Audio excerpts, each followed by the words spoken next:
Soyez tous bénis. J'espère que vous allez très très bien par la grâce de Dieu. Moi, je vais très bien. Je vais super bien par la grâce de Dieu. C'est une grâce. C'est une grâce d'être en vie. C'est une grâce d'être en bonne santé. On ne le mérite pas du tout. On ne mérite pas d'être là. Donc, on ne mérite pas d'être en vie, en somme. Tu ne peux pas savoir à quel point cette phrase est destructrice de ta vie. Et pourtant, je l'entends de la part de beaucoup de croyants. Attends, pause une seconde. Tu te rends compte de ce que tu dis là? Il y a eu des millions de spermatozoïdes, pas des centaines, des millions en compétition. Et c'est toi qui es arrivé. Et tu veux me faire croire que c'était un hasard, une erreur, une chance donnée à quelqu'un qui ne mérite pas? Attends, reviens un peu. Pose-toi une vraie question. Si tu ne mérites pas d'être là, pourquoi tu es là? Tu crois vraiment que la vie fonctionne comme une loterie mal organisée? Que l'existence se trompe de personne?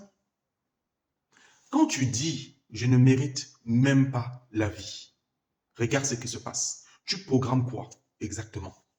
Réponds honnêtement. Pourquoi tu mériterais l'amour alors? Pourquoi tu mériterais l'abondance? Réfléchis. Pourquoi tu mériterais de réussir? Pourquoi tu mériterais d'être respecté? Tu vois le problème? Cette phrase, elle n'est pas à prendre à la légère. Elle ne rend pas humble, même si tu le crois. Non, elle t'écrase énergétiquement parce qu'elle parle à l'univers. Elle dit à ton inconscient, reste petit alors que toi tu veux grandir. Ne prends pas trop de place. Ne réclame pas trop. Accepte le minimum et c'est ce que l'univers entend et il te ramène le minimum. Et après tu t'étonnes. Et toujours donner plus que tu ne reçois. De plafonner financièrement.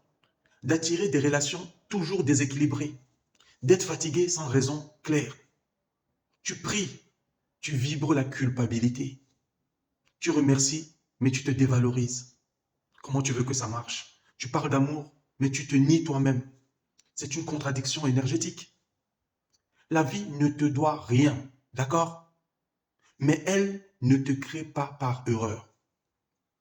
Penser que tu ne mérites pas d'exister, c'est un peu comme dire, ou c'est même beaucoup comme dire, ma présence est une anomalie sur cette existence. Et une anomalie, ça s'auto-sabote. Tu te casses toi-même. Regarde bien autour de toi.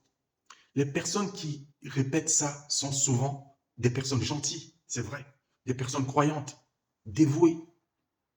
Mais regarde bien au fond de toi. Elles ne reçoivent jamais à la hauteur de ce qu'elles donnent. Pourquoi? Parce que leur énergie dit, je suis en dette, j'ai une dette d'être en vie. Et la vie te traite exactement comme tu te traites toi-même. Alors je te pose une dernière question et réponds-toi vraiment. Et si ta naissance était une validation, une bénédiction, pas une faveur? Si tu sens que quelque chose bloque dans ta vie, argent, amour, place, énergie, ce n'est peut-être pas un manque de foi, c'est peut-être une croyance toxique que tu te traînes depuis trop longtemps ou alors qu'on t'a mis depuis ton enfance, peut-être même dans la vie précédente. Moi, c'est exactement là que j'interviens. J'accompagne des personnes à identifier ces programmations invisibles et à rééquilibrer leur énergie selon leur fonctionnement profond. Alors, si ce message t'a piqué, c'est qu'il touche juste.